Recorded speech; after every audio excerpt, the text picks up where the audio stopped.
All right, we're live. Okay, we're all ready. Good evening. I'd like to welcome everybody to the September 7th River Falls Planning Commission meeting. First thing we'll do is stand, say the pledge of allegiance.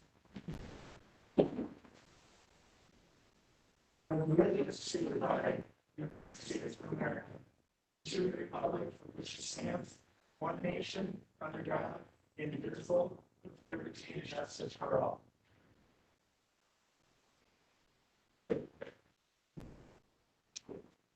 Okay, let's have a roll call. Clint, Here. Holtcamp, Here. LaRue, here, Moody, Here. here, Franks, here.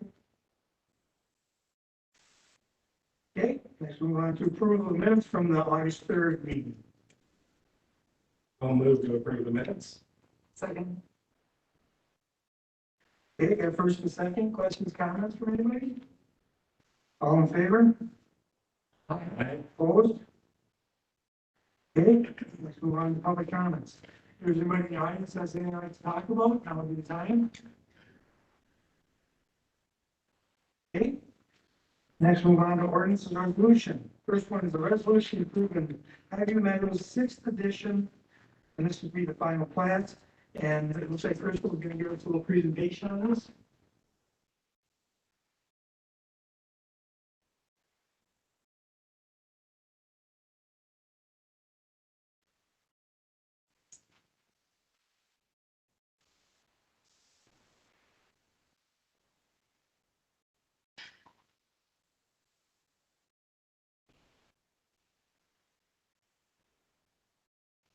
Good evening, Mayor and Planning Commission. I'm here to present Highview Meadows 6 final plat, the second agenda item tonight.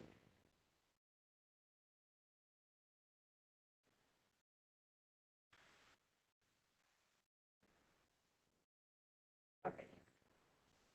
So the request tonight is to approve the final plat for Highview Meadows 6th edition. The applicant for the subdivision is Kings Highway LLC. And the location is east of the River Falls Golf Club and west of Royal Oak Subdivision or Glen Meadow Street. This is also the 6th edition of this subdivision. There's been 5 other additions to the north, the west, and most recently the south of this one. So this plat has 35 single-family lots. The density is about 2.2 dwelling units per acre. And staff reviewed this for consistency with codes and standards here. And this is consistent with the preliminary plat, the comprehensive plan, the official map, the zoning map, and developers agreements for this area. Additionally, staff reviewed it for reviewed construction plans for consistency with utility and street standards and stormwater management standards, and found that the subdivision is consistent with those as well. One unique thing with this subdivision is that several of these lots drain to steep slopes, which are defined as slopes greater than 20%. And City Code Section 16-1250 deals with steep slopes. It says that if there's an impervious surface that drains over a slope of 20% or greater, that the builder or somebody has to put in a infiltration basin or something to soak in the runoff from that impervious surface. This subdivision has 6 lots that drain over the steep slopes, and we found with previous versions of the subdivision, I should say additions of the subdivision, these soils may not be conducive to infiltrating runoff. So in previous editions, we've met with the developer and builders and have come up with a different solution. If the homeowner or builder doesn't want to install a backyard infiltration basin, we've allowed them to run the roof gutters all the way to the front to drain out to the street. So that's an option for them if they find that the soils aren't going to infiltrate out there.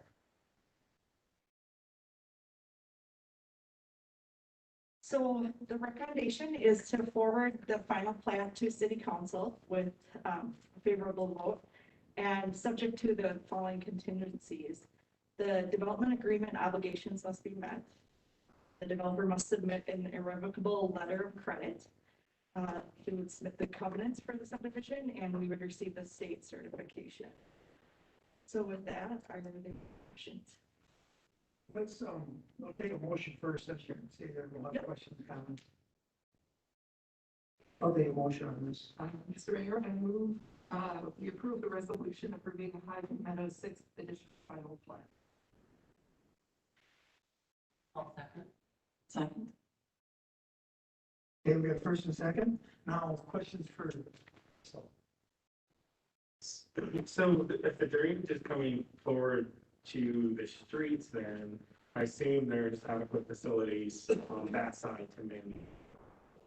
You're correct. Yep. And in number 7, does that take care of backyard drainage? Not for efficient, not fun, but this will take care of all the future phases as well. That'll be the same requirement on future phases, is that they would either install an infiltration basin or they can bring the roof gutters to the front. anybody else? Okay, thank you, Chris. We have first and second, all in favor? Opposed? Okay, let's move on to resolution affirming the interpretation of permitted uses in the C Conservancy zoning districts. And Kendra's gonna give us, welcome Kendra, new planner, and she's gonna give us a little presentation on this. Good evening, Mayor and Planning Commission. My name is Kendra. It's my first day here at the City of River Falls. Really happy to be here to present to you tonight this item. As a request for zoning interpretation for the outdoor or nature-based recreation in the C Conservancy. So just to provide a little background, this item is being considered because the proposed 18-hole disc golf course at Sterling Hill that is depicted on the right was endorsed in 2020 by the Park and Recreation Advisory Board. The proposed course may function similarly to the Kinnickinnick Off-Road Cyclist or Cork mountain bike trails, where the city-owned land is open to the public for multiple recreational uses, with infrastructure developed mostly by volunteers. So assuming this project moves forward, city staff recommends for the public use of trails for non-disc golfers as well to enable hiking, snowshoeing, especially in the off seasons. So this proposal is consistent with the Sterling Ponds Park plan approved last year as well. So just another little timeline to provide for this item. Back in 1994, Hoffman Park East was acquired using Wisconsin Department of Natural Resources, or WNR, Urban Green Space Funding, or UGS funding. When the stadium and jug handle were built, the city was able to transfer the UGS acreage to Sterling Hill and Parkland in Spring Creek. However, the current UGS program no longer, that was enacted in 1999, no longer allows for disc golf on UGS designated lands. So after the disc golf was endorsed recently last year, staff has worked with WNR to determine if disc golf would be an allowable use and how that procedure would be able to happen. So after much research by WNR, staff, it was determined that the city's grant was awarded, since it was awarded in 1993, and well before the new policies were implemented, the original grant rules transferred from Hoffman Park to the parcel at Sterling Hill will still allow for public outdoor recreational purposes, including disc golf. So the 12-acre parcel is zoned for conservancy, and the purpose of the C district is to protect and preserve valuable natural resources, open space, and visual character. Natural resource areas exhibit diversity and balance, including prairie, hillsides, forest land, waters of the state, wetlands, stormwater facilities, and floodplains, and land for nature-based recreation and educational activities. The list of permitted uses in the C zone include conservation areas, stormwater management facilities, and harvesting of wild crops. You may notice that the Conservancy zone does not define nature-based recreation, nor does it list or prohibit disc golf, mountain biking, hiking, or any other outdoor sports. But however, the disc golf course proposal is comparable to the mountain bike trails in the Whitetail Ridge Corporate Park because it's been utilized for years and is also zoned C Conservancy. So this request is to clarify the zoning consistency. So here's just a snapshot of the city's official zoning map to assist with the visualization of the Conservancy districts in Whitetail Ridge and Sterling Hill Park. So staff analysis has determined that for 2 decades, the city and Cork have been informally working together to allow mountain bikers to construct, maintain, and operate their trail system on city-owned lands in the Conservancy district of the Whitetail Ridge Corporate Park. In 2019, the city and Cork entered a memorandum of understanding, MOU, to formalize the relationship and responsibilities of each party to facilitate the continued use of trails. The proposed disc golf course may function similarly, and staff have also already discussed with Mr. Reese, the representative for the River Falls Disc Golf Club, that the proposed course will also allow for the public use of trails in the off season as well. Additionally, they have already completed extensive invasive species removal in the outlots, working with Public Works.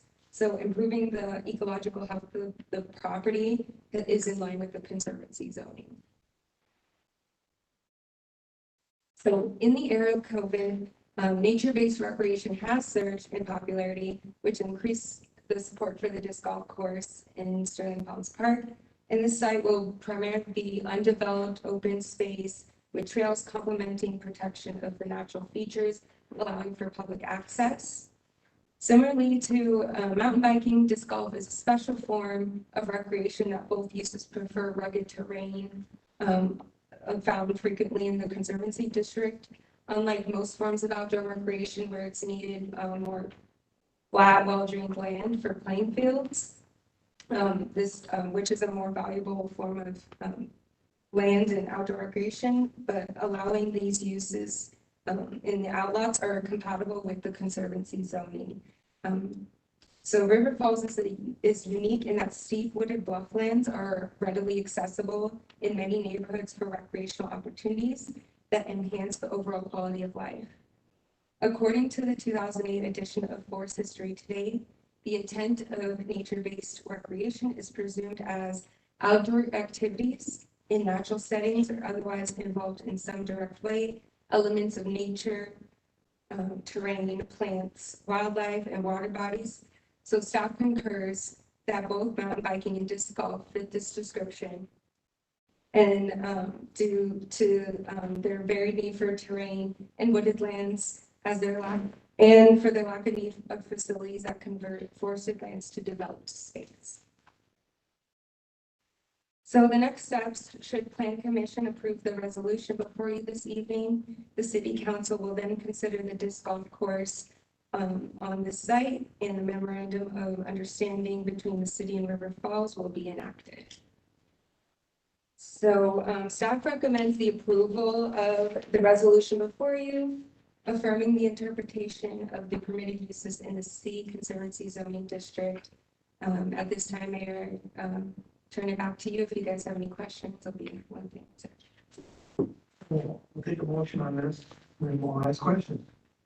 Move to affirm the interpretations of the C Conservancy zoning district. Second. Okay, question. Anybody have questions for Kendra? I don't have a question as much as a comment, if that's okay. Yep. I just, thank you so much. You did a very good job. And I want the citizens to know that these people, the disc golf people have been out there on their own time, using their own money, clearing pathways so that it could at least be seen what they had in their minds. If we did not pass this, the buckthorn would grow up. There would not be any hiking, not any biking or horseshoeing, or snowshoeing. Either. And it would just go back to rugged land where nobody can go. So they have really put their time and effort and their money where their mouth is, and I think they've done a fabulous job. Okay, anybody else have anything? I do have a question. What will be allowed for you said there's gonna be buildings out there or structures? What do you envision? So probably facilities like restrooms or benches and something.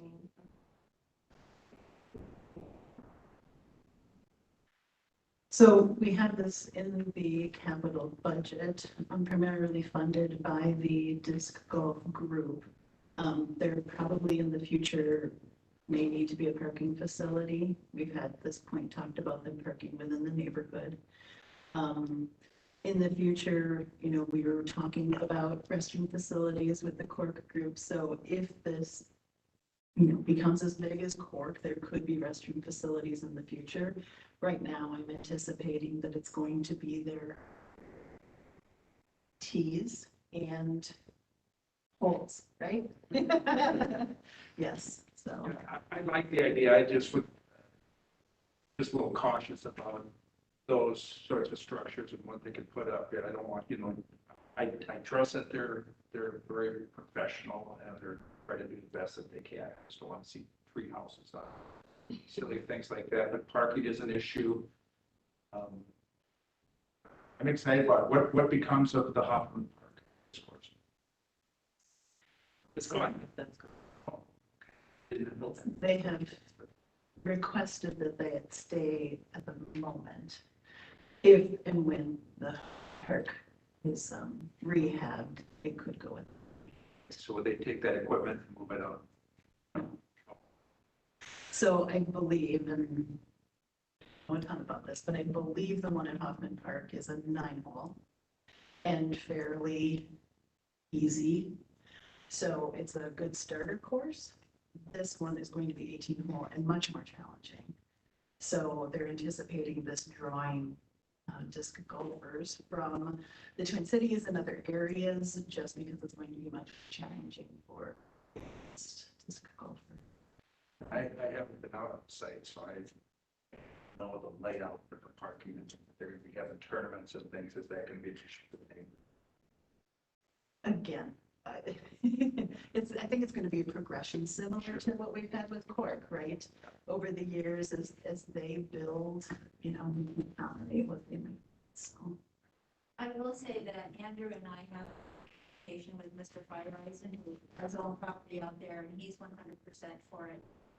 Because unlike biking where you have, you know, 30 people starting at the same time, disc golf, you have 3 or 4 people going every 20 minutes. So you don't have the backup that you do with biking. I just wish we would do stuff in town, because what I fear is people are going to come in from the cities, they're going to do it and then leave, and I want them to come downtown. I don't want to go spend their money. So maybe they can figure out some way to get participants to come downtown and get a free beer and pizza or something. The only, I mean, it's not even really a concern, because it sounds like the group, the disc golfers are aware of these issues, but, you know, the potential for erosion around like the throwing spot, you know, because I know down in Austin, there was a really popular disc golf course, and the immediate space around like where they throw, because everybody's grouped right there.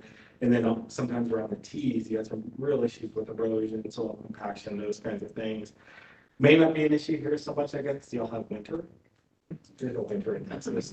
So, you know, it's not used all year round like in Austin, but that would be something that I would hope, you know, the city forester or whomever would just be aware of and kind of watch for as, you know, the site grows in popularity, we don't see those erosion issues.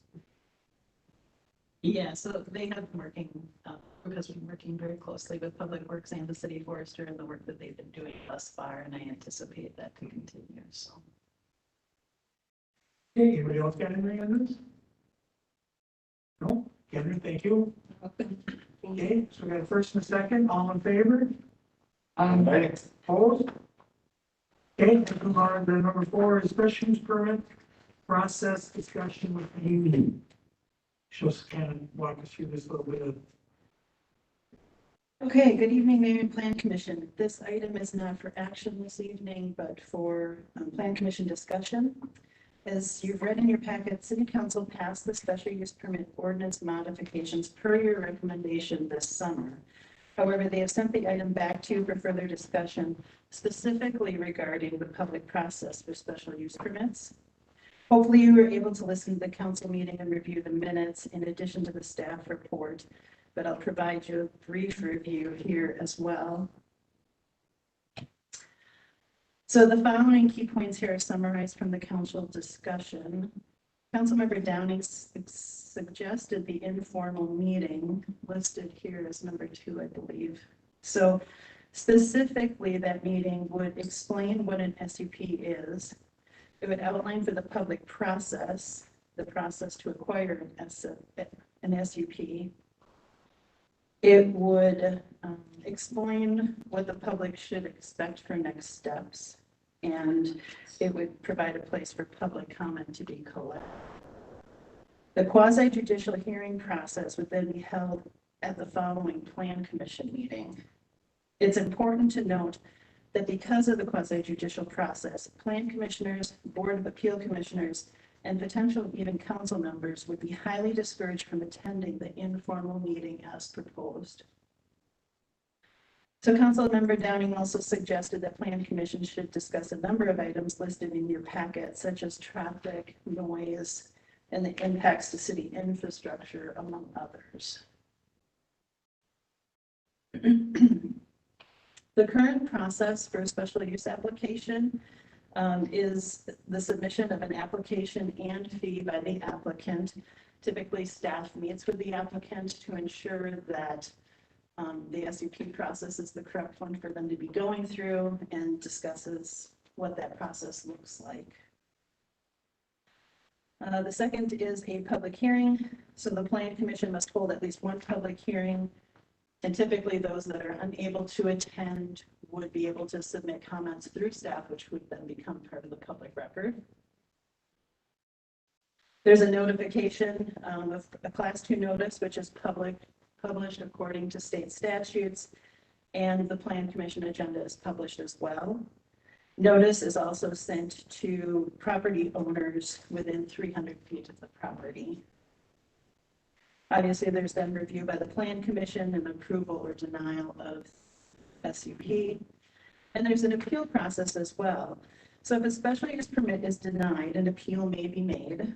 The city's chosen process, with Plan Commission assigned the role of the approving authority for special use permits, then allows an appeal to the Board of Appeals. In the Board of Appeals process, whereby a denial may be appealed to the circuit court. So technically, this allows for 2 appeal processes built into the process that we currently have, versus 1 appeal had the approving authority been assigned to the City Council or the Board of Appeals. So there's a few options before the Plan Commission. We provided you a few in your packet. You can stay with the status quo for public processes. You can deem that those are appropriate. You could direct staff to modify the ordinance regarding the public process if you want to include more items, as we've kind of reviewed here. You could direct staff to develop a formal public participation policy that would assist in meeting the goals of community engagement and transparency. Or of course, there's probably other ideas that the Plan Commission may have as well. So with that, I will turn it back to you, Mayor, for discussion. So, comments from commissioners? I have a few. Yep. Of course, I participated in that council meeting, and upon further reflection, my personal view is that the policy that we have in place now gives adequate notice and opportunities for the public to participate, and all of Councilman Downing's concerns pretty much could, I think, be addressed. Perhaps with a sign on the site pointing interested people who may live further than 300 feet away but might walk past the property They could point them to where they could find more information. That an SUP is being considered here, and, here's where you get more info, or if you want to know what the process is or make a comment. That's the only additional thing that I might, that I think might be warranted, especially from the packet. It seems like that's something that other municipalities use, just to give a little bit more public information. But I am convinced that the staff, in working with people who wanted an SUP, consider all those things about how it might affect the neighborhood, whether it's a good thing for that part of River Falls or not. So I don't know. I don't see any problem with leaving the process the way it is. Okay, anybody else? I was wondering what the informal meeting would entail. How do you envision that? Yeah, what was suggested was that staff would hold an informal meeting with the developer or applicant in attendance. And that would allow members of the public to come hear a bit about the SUP, what it means to the neighborhood, and learn about the process. And that sounds like transparency. What would be the drawback to allowing people to come in an organized type thing? I understand that none of us would be there, but in an organized type situation where they could ask questions and maybe better understand what the impact of this SUP would be on them personally. I don't know that there would be a drawback except for potentially staff time and additional process. There already is one public meeting in the process. There's going to be a second public meeting. And I've been here 10 years and never once have we had anybody ask about an SUP that they didn't know anything about it, they didn't understand it, they didn't get enough information about it. Granted, it's only been 10 years, but never once has that happened. I think we've got more than enough information out there for people to find out whatever they need.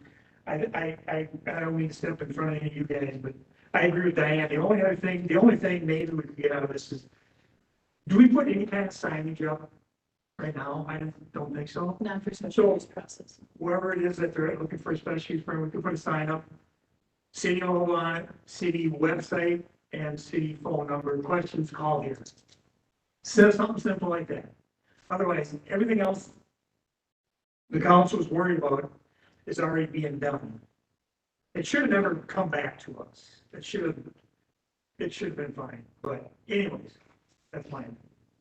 So is this going to be something for our new comprehensive plan meeting to be reworking this, and when we have community input on the comprehensive plan, not just this itself, but on a comprehensive plan, how much does the community wants to be part of it?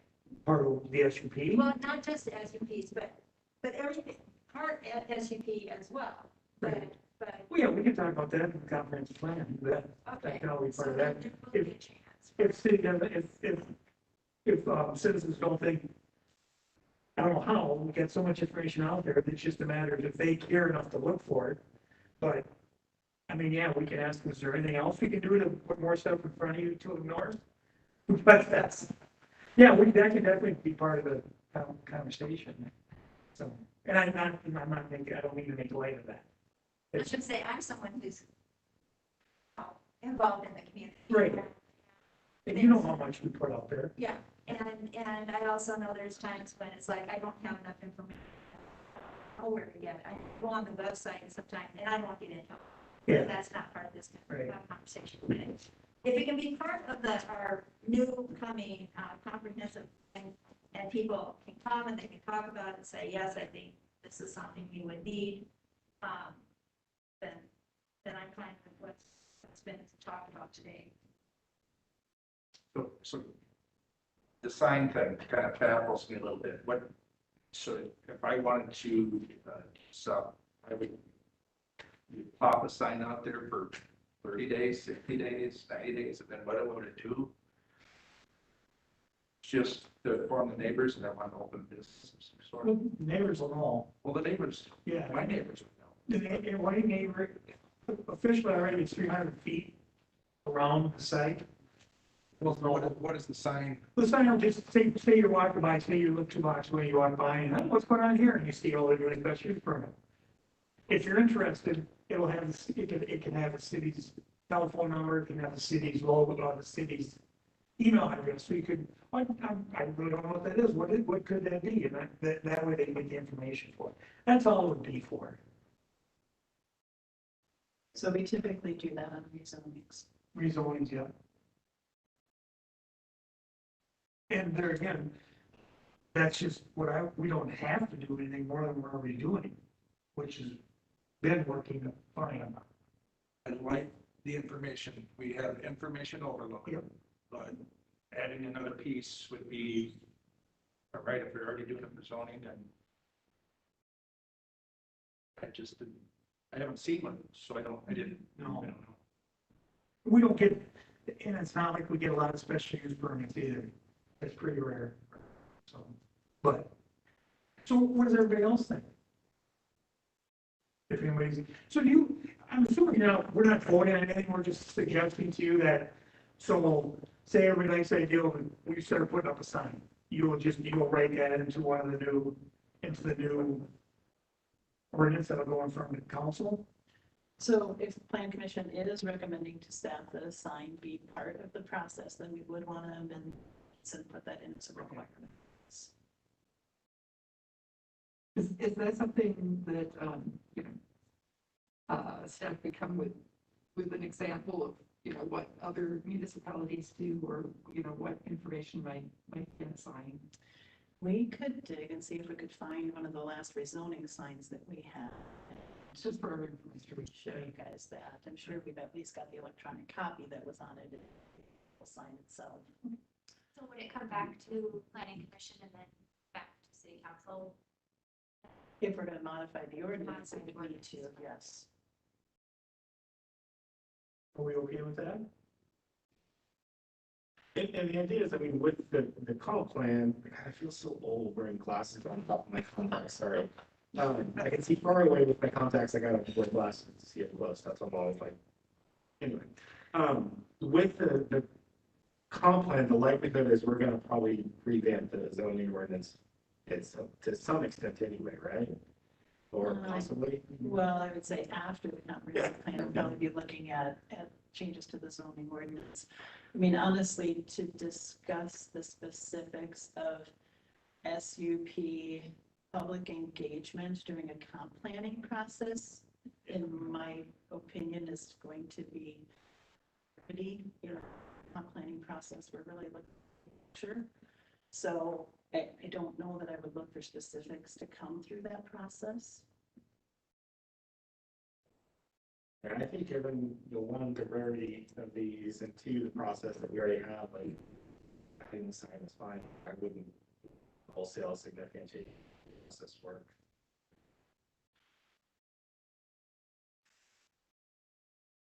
Okay with that? How's that? So if I understand you correctly, you're looking for a required sign as part of the process. We'll modify the ordinance and bring it back to you. Is that correct? Perfect. Good.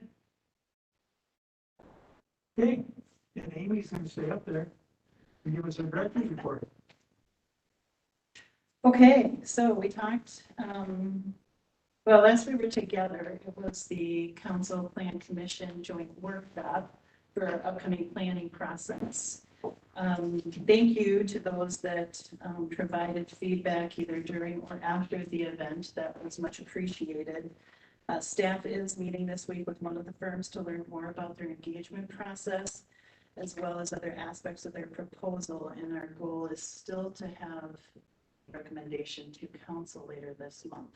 It's a tight timeline, so we'll see if we can swing it, but that's what we're working towards. So. The 700 South Main project, just wanted to follow back up with you. Council did approve that project, and the second joint review board meeting will be on September 13th. If the TID is approved at that meeting, the project construction will begin soon after. So you'll start to see that movement down there in South Main. Mid-year permits. So I took a look at the building inspections dashboard that Angie puts together each month for us. And welcome Angie tonight. Thank you for helping us out. So I was just taking a look at the July 2021 end of month. So that's the first 6 months, right? So in 2021 year-to-date number of permits, we had 193. Comparing that to 2020, we had 320 at that point. So we're running a little bit behind in our permits compared to last year. But if you'll remember last year, we had many multifamily permits coming through. So we'll see what we make up in the next 6 months here. Just one other note, as of the July date, we had 100 vacant lots. So that's pretty average for us. I was going to have Crystal talk just a little bit about our GIS project, if you would. Sure. So the engineering department keeps a pretty robust ArcGIS data set of our utilities and our street signs, our signs, zoning. There's tons of data that we keep up to date, and we are we're migrating that data from housed on a server here to a cloud-based application where we're able to get at it, on multiple devices and out in the field. And so currently we've migrated all of our sewer and water data up to the cloud. We've migrated all our parcels. Really the biggest chunk that we have left to go is our electric data. And then after that, we plan to come up with a few public-facing GIS sites that the public will be able to jump on and see what's the zoning on a particular lot. Or we're kind of working through what we would put out there for public data. Right now, everybody that has access to our data has a login so that our data is secure. But we would have a public-facing site that nobody would need a login, just be able to jump on our website and see what's out there. So that those maps are being created now. If there are bits of data that you see in municipalities that you think would be for us to have out there available to the public, just reach out and love that.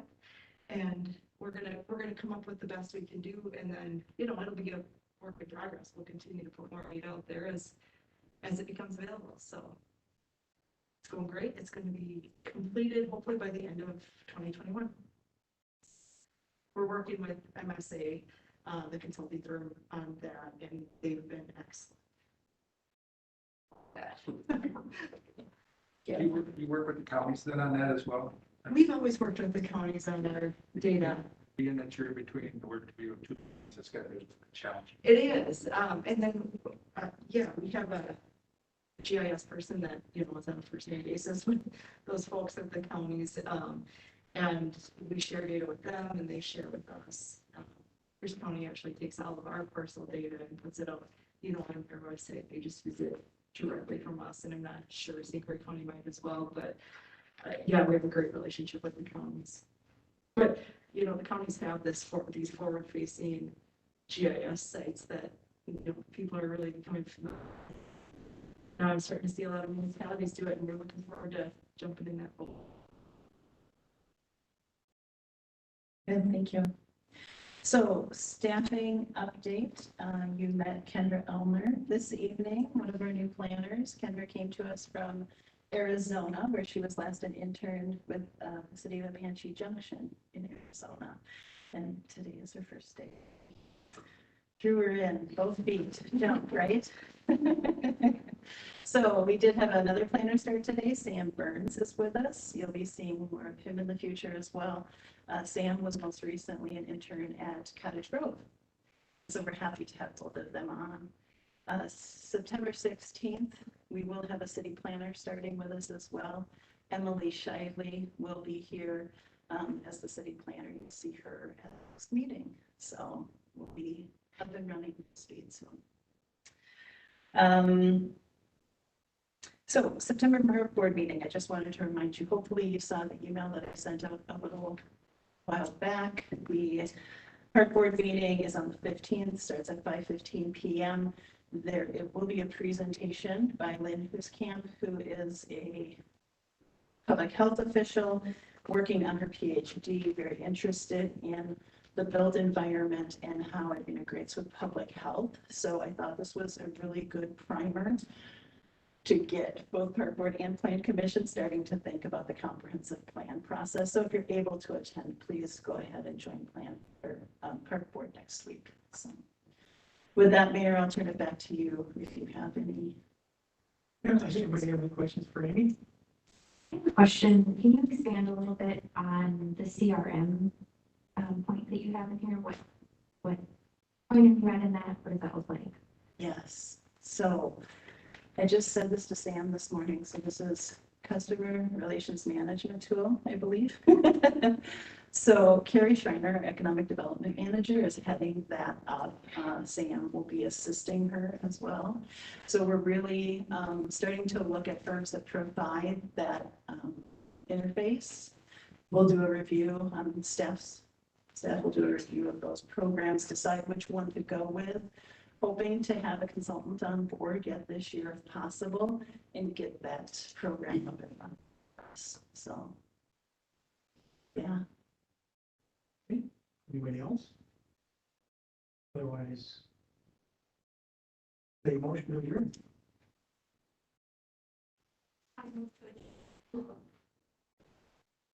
Okay, first and second to adjourn, all in favor? Opposed? Okay, we are adjourned. Thanks, guys. If you want to press one. Okay, I just keep going away. Not yet. Yeah, it's not. Each day was fun. And that together. Some words to the compliment. We're okay, Cal.